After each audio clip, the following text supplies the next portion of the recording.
உலகத்திலே உண்மையான அன்பு என்பது நம்முடைய சொந்த பந்தங்களுக்கு கொடுத்து உதவுவது, ஒத்தாசை புரிவது மட்டுமல்ல. மறுமை என்ற நிரந்தர உலகத்தில் அவர்களை கடும் கொடும் நரகத்திலிருந்து காப்பாற்றுவதும் ஒரு மூமினுக்கு தலையாய கடமை. பெற்ற பிள்ளையின் மீது பாசம், அல்ஹம்துலில்லாஹ். ஆனால் அதே குழந்தை கண்முன்னால் ஷரியத்திற்கு புறம்பாக நடக்கும்போது அந்த குழந்தைக்கு முடிந்த அளவுக்கு அன்பான வார்த்தைகளை கூறி, தேவைப்பட்டால் அதட்டலான வார்த்தைகளை கூறி, ஷரியத்தினுடைய புறம்பான காரியத்திலிருந்து அவரை விடுவிப்பது தலையாய கடமை. ஒரு கற்பனை நிகழ்வு ஒன்று சொல்லப்படும். ஒரு பங்களா ஒன்று தீப்பற்றி எரிகிறது, கடுமையான தீ. அங்கே ஒரு பங்களாவினுடைய ஓரப்பகுதியில் இருக்கக்கூடிய ஒரு ரூம்ல தன்னுடைய புள்ள இருக்கிறத ஒருத்தி பார்க்கிறான். தன்னுடைய தாய் பார்க்கிறான், அந்த குழந்தையினுடைய தாய் பார்க்கிறான். வெளியில் சென்று வரும்போது, வெளியில் சென்று விட்டு அவர் திரும்பும் போது பங்களா தீப்பிடித்து எரிகிறது, குழந்தை மேலே இருக்கிறது. எப்பாடுபட்டாவது அந்த குழந்தை என்ன செய்வான்னா காப்பாத்திடுவான். தன் உயிரை பொருட்படுத்தாமல் தன் பிள்ளையின் மீது தீ பட்டுவிடக் கூடாது என்று அந்த தாயும் தந்தையும் எப்படியாவது காப்பாற்றி விடுவார்கள். உலகத்தின் நெருப்புல காப்பாற்ற துடிக்கின்ற நாம் மறுமையின் நெருப்பில் இருந்து நம்முடைய பிள்ளைகளையும் நம்முடைய குடும்பத்தையும் எப்படி காப்பாற்ற போகிறோம்? அந்த ஒரு எச்சரிக்கை மிகுந்த ஒரு வசனத்தை, உன்னையும் மறந்துடாத உன் குடும்பத்தையும் மறந்துடாத என்று சொல்லி அல்லாஹ் சொல்லக்கூடிய ஒரு எச்சரிக்கை கலந்த ஒரு வார்த்தையை தான் ஹாஃபிஸ் அவர்கள் ஓதினார்கள். உம்முடைய நெருக்கமான பந்தங்களுக்கு நீர் அச்சமூட்டி எச்சரிக்கை செய்து கொண்டே இரும் என்று நபிகள் நாயகம் ஸல்லல்லாஹு அலைஹி வஸல்லம் அவர்களை பார்த்து அல்லாஹ் சொன்னார். ஆரம்பத்துல தீன் தாருல் அர்கமுடைய வீட்டுல இருந்து தான் ஆரம்பமானது. தாருல் அர்கம் அப்படி சொன்னா அர்கம் ரலியல்லாஹுடைய வீடு ரொம்ப தாழ்வான பகுதி, மறைவான பகுதி. அங்கிருந்துதான் மார்க்க போதனைகளை முஹம்மது ரசூலுல்லாஹ் செய்தார்கள். ஒரு கட்டத்தில் அல்லாஹு தஆலா ரகசியம் போதும், பகிரங்கப்படுத்துங்கள், வஅன்திர் அஷீரத்தகல் அக்ரபீன். முதல்ல உங்களுடைய குடும்பத்தார்ல இருந்து ஸ்டார்ட் பண்ணுங்க. தீனை அவனுக்கு சொல்லுங்க, பாவங்களில் இருந்து அவர்களை தடுங்க அப்படின்னு சொல்லி அல்லாஹு தஆலா இந்த வசனத்தை தான் இறக்கினான்.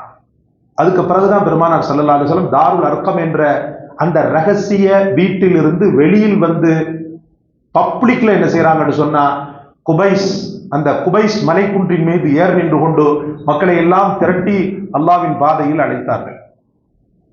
அழைக்கும் போது எதிர்ப்பு சாதாரணமான எதிர்ப்பு இல்லை. உங்களுக்கு தெரியாதது ஒன்றும் அல்ல. மண்ணள்ளி போட்டான், குப்பை அள்ளி போட்டான், கல்லால அடிச்சு பெருமானார் ஸல்லல்லாஹு அலைஹி வஸல்லம் அவர்களுக்கு சொல்லண்ணாத துயரங்களை கொடுத்தான். ஆனாலும் தான் கொண்ட சத்தியத்தை அடுத்தவர்களுக்கு சொல்வதில் முஹம்மது ரசூலுல்லாஹ் ஒரு விழுக்காடு கூட பின்னடையவில்லை.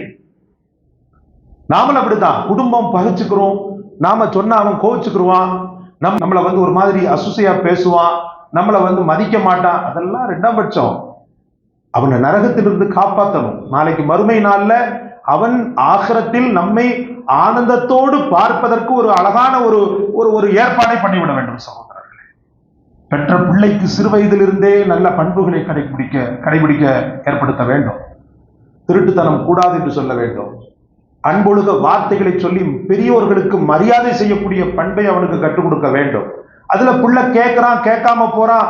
ஒரு தடவை நான் சொன்னேன், அவன் கேட்க மாட்டேங்கிறான், அதனால நான் கைவிட்டுட்டு இருக்க கூடாது. வஅன்திர் அஷீரத்தகல் அக்ரபீன், சொல்லிக்கொண்டே இருக்க வேண்டும். வஅமுர் அஹ்லக பிஸ்ஸலாத்தி வஸ்தபிர் அலைஹா. உன் குடும்பத்துக்கு ஒரு தடவை சொல்லிட்டேன்னு சொல்லி கதவை மூடிடாத. சொல்லிக்கொண்டே இரு. அடிக்க அடிக்க அடிக்க அம்மியும் நகரும் என்பதற்கொப்ப உன் பிள்ளை திருந்தி அவன் நல்வழிப்படுவதற்கு உன் உபதேசம் ஒரு காரணமாக அமையும் என்று அல்லாஹ் சொல்றார். அதே போல இன்னொன்னு ஓதுனர், ஒரு தாய் தந்தை பிள்ளைகளுக்காக கேட்க வேண்டிய துஆ. எல்லாம் செஞ்சுட்டேன், என் பிள்ளை அடங்க மாட்டேங்கிறான், ஹஸ்ரத் 1-2 உபதேசமா பண்ணிருக்கிறேன், அவன் கேட்டதெல்லாம் வாங்கி கொடுப்பேன் ஹஸ்ரத், அவன் நினைச்சிட்டாலே வாங்கி கொடுத்துருவேன், ஆனாலும் திருந்த மாட்டேங்கிறான் ஹஸ்ரத், என் கண்ட்ரோல்ல இருக்கிற வரைக்கும் நல்லா இருக்கிறான், வெளியில போகும்போது இன்னொருத்தனுடைய கண்ட்ரோலுக்கு வந்துடுறான், ஃப்ரெண்ட்ஸ் என்ற கண்ட்ரோலுக்கு. அதனால அந்த பிள்ளை என்ன செய்வது, அந்த பிள்ளையை நான் எப்படி நல்வழிப்படுத்துவது? படைத்தவனை தவிர இரத்த நாளங்களில் புகுந்து கொண்டவன், உணர்வுகளை மாற்றக்கூடியவன் யாருமே கிடையாது. அப்படிப்பட்ட ரப்புல் ஆலமீன் உங்களுக்கு பிள்ளைகளுக்காக செய்ய வேண்டிய ஒரு அற்புதமான துவாவை கற்றுத்தந்தான் இன்றைய தராவீஹிலே. ரப்பனா, எங்க சொல்லுங்க பாப்போம். ரப்பனா ஹப்லனா மின் அஸ்வாஜினா வ துர்ரியாத்தினா குர்ரத அயுனி வஜஅல்னா லில் முத்தகீன இமாமா. இறைவனின் பாரதூரமான அந்த ஞானத்தின் வெளிப்பாடு. ரப்பனா, எங்கள் ரப்பே, ஹப்லனா, எங்களுக்கு நீ அன்பளிப்பாகத்தா. அடங்கா பிடாரி மனைவியாக இருந்தாலும் சரி, அடங்கா பிடாரி பிள்ளையாக இருந்தாலும் சரி, மாற்ற வல்ல வல்லமை பொருந்திய ஒரு அற்புதமான துவா இன்றைய தராவீஹில் ஒலிக்கப்பட்டது. ரப்பனா, எங்கள் ரப்பே, ஹப்லனா, எங்களுக்கு நீ அன்பளிப்பு செய். மின் அஸ்வாஜினா, எங்களுடைய ஜோடிகளில் இருந்து எங்களுக்கு அன்பளிப்பாக கொடு. துர்ரியாத்தினா, எங்கள் பிள்ளைகளில் இருந்து அன்பளிப்பாக கொடு. ரப்பனா ஹப்லனா மின் அஸ்வாஜினா வ துர்ரியாத்தினா குர்ரத அயுனி வஜஅல்னா. குர்ரத அயுன், அவனை பார்க்கும் போதெல்லாம் எனக்கு சந்தோஷம் வரணும். என் பிள்ளைய பார்க்கும் போது எனக்கு ஒரு இன்பம் பிறக்கணும். என் மனைவியை பார்க்கும் போது எனக்கு காதல் பிறக்கணும். அந்த மாதிரி ஜோடிகளை எனக்கு நீ தா. அந்த மாதிரி பிள்ளைகளை எனக்கு தா. என் பிள்ளைய பார்க்கும் போதெல்லாம் எனக்கு சந்தோஷம் வரணும். அவன் திருமணம் முடிச்சு அவன் பெரிய ஆள் ஆகி எப்ப என் குழந்தையை பார்த்தாலும் எனக்கு சந்தோஷம் ஏற்படணும். எப்ப என் பொண்டாட்டியை பார்த்தாலும் எனக்கு காதல் பிறக்கணும். அந்த மாதிரி ஒரு சூழலை ஏற்படுத்தி கொடு. கத்துக் கொடுக்கறது யாரு? அல்லாஹ் தான் கத்துக் கொடுக்குறான், வேற யாருமே இல்லை. இது என்னமோ போறவங்க வர்றவங்க கத்துக் கொடுக்கறது அல்ல. அல்லாஹ் கற்றுக் கொடுக்கக்கூடிய துவா. எழுதி வைத்துக் கொள்ளுங்கள், யூடியூபில் வரும் இன்ஷா அல்லாஹ். குர்ரத அயுனி, கண் குளிர்ச்சி மிக்க பிள்ளைகளை ஜோடிகளை குடுன்னு சொல்லி அந்த மட்டும் முடிக்காம, அதுக்கு பிறகு அல்லாஹ்வின் அந்த பரந்த விஸ்தீரமான அந்த பேர் அறிவின் வெளிப்பாடு. வஜஅல்னா லில் முத்தகீன இமாமா, என் பிள்ளைகளை எங்களுக்கெல்லாம் வழிகாட்டியாக ஆக்கி விடு இறைவனே. எவ்வளவு பெரிய வார்த்தை இது! மனிதன் கற்றுக் கொடுக்கக்கூடியதா? தெய்வம் கற்றுக் கொடுக்கக்கூடியது.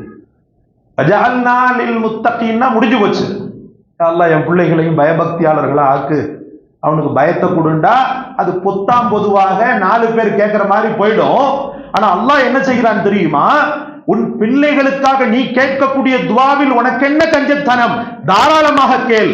வஜஅல்னா லில் முத்தகீன இமாமா, பயபக்தியாளர்களுக்கெல்லாம் என் பிள்ளையை வழிகாட்டியாக இமாமாக ஆக்கிவிடு. தினசரி சொல்லுவாங்க சூஃபியாக்கள், தினசரி 7 முறை உணர்வோடு தன் பிள்ளைகளை நினைத்து நினைத்து நினைத்து நினைத்து கண்ணீர் உகுக்க ஓதக்கூடியவன். இந்த துவாவை பொருள் உணர்ந்து கேட்கக்கூடியவனுக்கு அல்லாஹ் தரிகட்டு போன தரங்கட்டு போன குழந்தைகளை அருள்பாலிப்பதில்லை.